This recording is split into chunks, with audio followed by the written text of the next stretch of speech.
Ooh. So I've been working with Holly along with our elite group for the past 8, 9, 10 months. She's had a baby in that time. So we've been working together. Holly is really, and I've worked a long time with the state. Holly's really one of the best. She's one of the rising stars. She's high energy, very engaged, great follow through. She's our partner thick and thin. So I'm really thrilled that she could be here today. She can only be here till around 10:15. There are 2 other folks from DWD coming, and they will be here for the rest of the day for your reference, and she has another event to go to. But Holly is part of the newly formed employer engagement team at the Department of Workforce Development. She's been the regional manager for economic growth, regions 5 and 6, which we're a part of, since January of 17. So I look forward to Holly sharing some information with you. You can welcome Holly. Well, good morning, everyone. Thank you for having me today. I'm excited to talk to you about NextLevel Jobs. For show of hands, how many of you have heard of the NextLevel Jobs Initiative? Oh, yay, that's very exciting.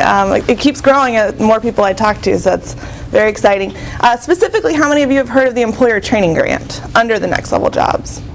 Great. And any participants or applicants in the room? Great. Okay, fantastic. Well, nice to see y'all. I apologize if I don't recognize your face. I think that's a testament to how easy the grant is. I get a lot of work done over the phone with you. So welcome, everyone, and excited to talk to you today. Since most of you already know about the NextLevel Jobs Initiative, I'll kind of glance over this. It is Governor Holcomb's kind of focus over the next tenure that he's here to focus on workforce, specifically these 2 grants, the Workforce Ready Grant and the Employer Training Grant. I have the distinct honor to work on the Employer Training Grant and to work with many of you fine folks to get you the trained talent that you need in a way that you need it now. There are going to be millions of jobs, that we need to fill over the next several years, and of those, about 2 million people we're estimating are undertrained at this time. I'll start with the Employer Training Grant, since this one is the one that I work kind of day in and day out. At the end of my presentation, I will touch on the Workforce Ready Grant, but your fine folks here at Ivy Tech will know more about that than I do. Again, we are working on a demand-driven focus. We have done studies and kind of collected data across the state to figure out which are the high-demand, high-wage positions where we can get those quick wins. We're looking at middle skill positions, so above a high school diploma, but not requiring an associate's degree. And the sectors that we are focusing on are listed here: advanced manufacturing, building and construction, health and life sciences, IT and business services, transportation and logistics, and agriculture. We are reimbursing the employers with this grant. Each employee that is trained can be reimbursed for up to $5,000 with a maximum of $50,000 per employer. We are focusing on full-time positions, and as of our 2.0 version of this grant that came out May 1st, we are now reimbursing for newly trained. So that can include existing employees as well as new hires. We are kind of pushing people or encouraging them to look at the eligible training provider list. This is a training provider list that we have accumulated because we have actually already vetted the programs and have had good feedback from employers throughout the state that these are good training programs. However, if you have an in-house training program that you use and it works for you, we are also reimbursing for that. We just have to review it a little bit before the grant is approved. We have over 100 occupations that we are reimbursing for that kind of fall into that middle skill list. They're very vague descriptions, so if you call your position at your company something different, a lot of times it's going to kind of have a very similar skill set as one of the positions on our list, so we can make things work as long as, like I said before, it's middle skill, so it includes it requires a high school diploma but not a associate's degree. As I mentioned before, the reason I don't know a lot of faces is because we are able to get this done very quickly. First thing we need is an application. Once we receive the application, someone from my department, there's one of 4 of us, will reach out to you within 24 to 48 hours. And upon talking to you, we'll kind of review what you had in mind. We'll need a job description, wage information, and your training plan. If you do choose a program on the eligible training provider list, then we just need to know the name of it, and that kind of immediately approves you. If you do have an in-house program or a program that's not on the eligible training provider list, then we'll just need to see that. And we've been turning those around pretty quickly as well. This is kind of a long view of the program. You can see it takes between 1 and 10 days to get to the signed agreement. And we actually have been able to turn them around in a matter of hours, or even a couple of weeks. Just kind of depends on what you have prepared when we first talk. A couple months into the retention piece, which I will talk about in a few minutes, one of us will reach out to you and kind of line up the paperwork for the reimbursement. And then once the 6-month retention is met by your employees that are trained, then we are reimbursing within about 30 days from that point. I think I just went over all that. This is the page, the nextleveljobs.org landing page. As you can see, you have 2 options. I'm a next level job seeker and I'm an Indiana employer. For the employer training grant, you want to choose I'm an Indiana employer. From there, you'll go, it'll kind of walk you through a few questions, very simple questions. Who are you? What company are you with? What industry and what position you're looking to train. And then once that is all filled out, you will see this. This is the final page, and you'll receive this in an email. At the same time that you receive this, I also receive one so that I get all the information that you filled out, and that's when I call you to further the application. Some frequently asked questions. Are there restrictions of how you can use the reimbursement money? There are not. At this point, once you receive the money from us, you've already invested in your employees, and we have already approved that specific dollar amount for that training program. So what you do with the money once you receive it is entirely up to you and your organization. One thing that we do not reimburse for on a training plan are kind of HR orientations, things that you put all employees through. But we do need at least 40 hours of skill training in order to get the training plan approved. If you're a company that hires from across state lines, which I imagine happens a lot here in Richmond, you're still eligible. The company itself has to be in Indiana, and so the company itself kind of qualifies for this program, not the employee. If you use other funds for training, you're still eligible. We just ask that you use the funds that you get from us on a different set of talent. So a lot of people use skill enhancement funds from the Economic Development Organization, and that is fine. If you're a manufacturer, just use our funds on a different line, and something like that will work just fine. If you trained people last year and you want to apply to get reimbursed for those, unfortunately that's not what this program is. All of the skilled training has to have occurred after 5/1/2018. There's no wage requirement. We do have the 6-month retention piece that's a requirement of the grant, so we kind of recommend that you have a competitive wage, but there's no minimum wage there. If you do plan to train existing employees, there is a requirement that as a result of the training they have to receive a wage increase. If you were part of the Next Level Jobs 1.0 program that had a maximum of $25,000 per company and $2,500 per training plan, you are still eligible for the 2.0 for the balance of that money. So if we had an agreement with you for $25,000, you still have $25,000 to work with. If we approved a training plan at $2,500, we will not double that to $5,000. But if you have a separate training plan for a separate position, you can apply for that $5,000. I should clarify, you don't need to reapply. If you have a regional manager that you've been working with, just reach out to them and we can get that worked through. At this point, we are less than a year away from the deadline of invoices. So you have, if your current existing applicant or participant, you have until June 30th, 2019. But there is still money that is not obligated yet.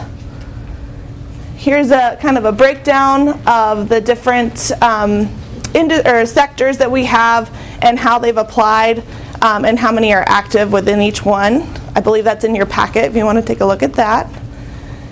This is also how we break down per economic growth regions. As you can see, Region 6 is a little bit smaller, but we've been able to convert those at a greater rate than any other region. So y'all have been able to get your training plans and your job descriptions in and gotten them approved at a much higher rate than other regions. I should say the employer training grant, we are very, very, very close to being fully obligated, but we're hoping to get more funds. I'm talking to the state reps and the senators here. It's been very successful. We're excited. I think the initial hope was to be half obligated by this time, and we're fully obligated in the first year. So we're very excited about that. Now I will speak very briefly about the Workforce Ready Grant. Again, like I said before, this is not the grant that I work on a day in and day out basis, but your friends here at Ivy Tech will be able to answer a lot of your questions. Again, this is demand driven, so they have focused on 5 specific sectors. These are very similar to the employer training grant with the exception of agriculture. They have not included that one on this. Now this one, different from the employer training grant, this one the workforce has to qualify, unlike ours is the employer. So in this one the participant has to be an Indiana resident. They have to have had a high school diploma or equivalency, and they need to enroll in either Ivy Tech or Vincennes. Again, they have to fit in one of the 5 key sectors. We have decided on specific programs based on the 5 flames methodology that DWD and the Commission of Higher Ed have outlined. They are looking at 4 or 5 flame for the credit bearing and 5 flame for the non-credit bearing. That's just kind of a combination of high wage and high demand positions.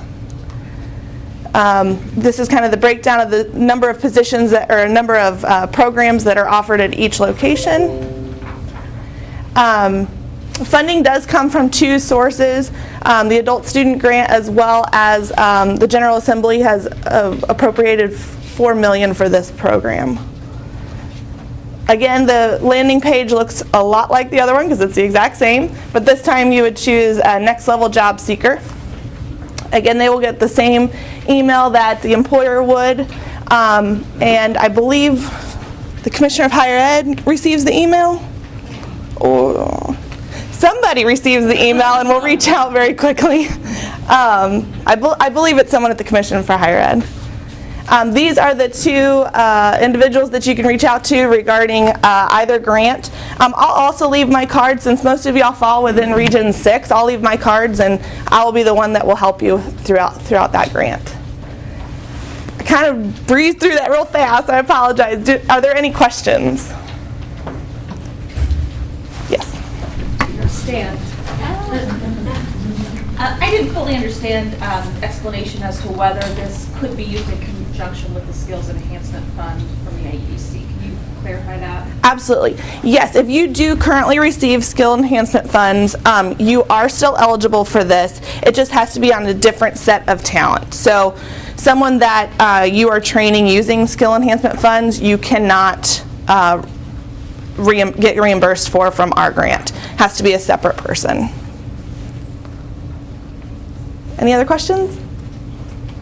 Okay, I have one question. How many of you are planning to apply at this point? Come on. Okay, good. The one thing I ask you to leave is don't self-select yourself out of this. We can really make a lot of different positions work. I think the only ones that we've really denied at this point have been because they're either not a high enough skill position or they're too high. I think we had a laborer that didn't get approved and a analytical chemist that didn't get approved. But other than that, we've been able to make things work. So, yes. Great. I'm in a hospital, and we ran into a problem with qualifying for this grant because of We hire in medical assistants part-time, that they're trained full-time, and then they move into a full-time position when it becomes available. So we feel like that we should be able to use some grant money for the training because it's the same. So I have posed this question to different people. Yes. I want to pose it here. So. Yes, absolutely. That is something, things like that we can definitely address on a case-by-case basis. It's a little above my pay grade, but I do plan to talk to people within our department about trying to figure something out for you. Thank you. Yeah. We've applied for new hire grants, Yes. but you interested me when you talk about the work ready grants. This is money that's available to people that we already hire and are training? Yes, for the Workforce Ready Grant, it can be current employees, it can be people that don't have jobs right now, it can really be any Indiana resident as long as they meet the criteria, that they have a high school diploma, but not a secondary degree. So that would not be through the employer, it would have to be on the employee's initiative to go and apply for it. So they need to apply for that? Correct. Okay. So, you said fully obligated. How much money was appropriated for this program? Sure, we were given $10 million to spend over the biennium, and we have been able to obligate that in nearly the first year. We should be obligated before August 1st. So what happens? You quit Well, accepting applications? No, I don't think we're going to quit accepting applications. We will set the precedent or the expectation that we don't have the funds yet, but we'll kind of put them in an order, hoping that we do get more money. That's kind of still up in the air. We're awaiting instruction on that. Thank you. Any other questions for Holly? I'm sure you'll have some. Maybe. Here's my friends. Oh, here's some more. You can come on in. Here's her team. No, they're leaving a lot of questions for you guys to answer. Yep. There was a traffic backup with a semi crash or something, so we're glad you weren't in it, but you Yes. were delayed because of it. So we're fortunate for that. Stay right there. Okay. So I will tell you, in your packets, I heard some of you going through, Holly has a long presentation, so she hid some of the slides to speak to you today, but you have many more slides in your presentation in the packet. And I know they're very small for some of us. I couldn't read some of them. You will be receiving links to the PowerPoints after today. I just wanted to give you note pages, so when the presenters speak, you're able to make notes. So you'll get the PowerPoint opportunity and be able to look at it. But that's why the packet was a little bit longer. The state obviously is focusing a lot of resources on skill development. I think the message is very clear that this needs to be funded. And in all the years that I've worked in this kind of work, which is a long time, this is probably the most liberal that I've seen the state funding. They want what you want as an employer. They want you to skill people up, increase wages, retain talent, and there's just really, it's hard to find something that we can't find funding for. So I want you to leave today encouraged and to ask hard questions, because as you can tell from even Holly's responses, if she doesn't know, she's willing to go back and go, you know, we're going to discuss that, because they want to hear from employers. When we did the Skill Up grant for the Elite Network, DWD was highly responsive. I mean, they want to know, and they want to know from the field what your concerns are. So I want you to leave encouraged and equipped to be able to pursue those conversations. So just wanted to make that remark. Any last questions? Yes, go ahead, Shirley. So, just a quick question. I know it doesn't pertain to everybody, but in terms of the difference between some of what you're offering here and the Elite Grant, is the Elite Grant more middle skills focused or versus entry-level training?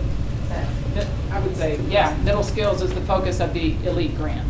Yeah, much more middle skills and wage attainment. But the beauty of it is the state wants us, and correct me here, but the state wants us to braid together those funding streams. Yep. And so when we're working with those elite partners, we're working intentionally to say we can't use the money on the same talent twice, but we can segregate your talent into the funding streams that match their needs. Yeah. When we first started talking about the employer training grant, and Skill Up Round 3. We were kind of saying Skill Up Round 3 is a little bit for future needs, and Employer Training Grant is for now. Well, as they progress in Skill Up, they're kind of both for now. But that, yeah, we are absolutely encouraging all employers to take advantage and be a part of both programs. And by having all of those funds available from the state, we're really be able to magnify and increase the impact for you as an employer. So I would just really encourage you to press until you get the answer that you want. How's that? Any last questions for Holly? And again, she'll leave her information and you will get presentation information, so you'll have plenty to follow up on. So thank you, Holly.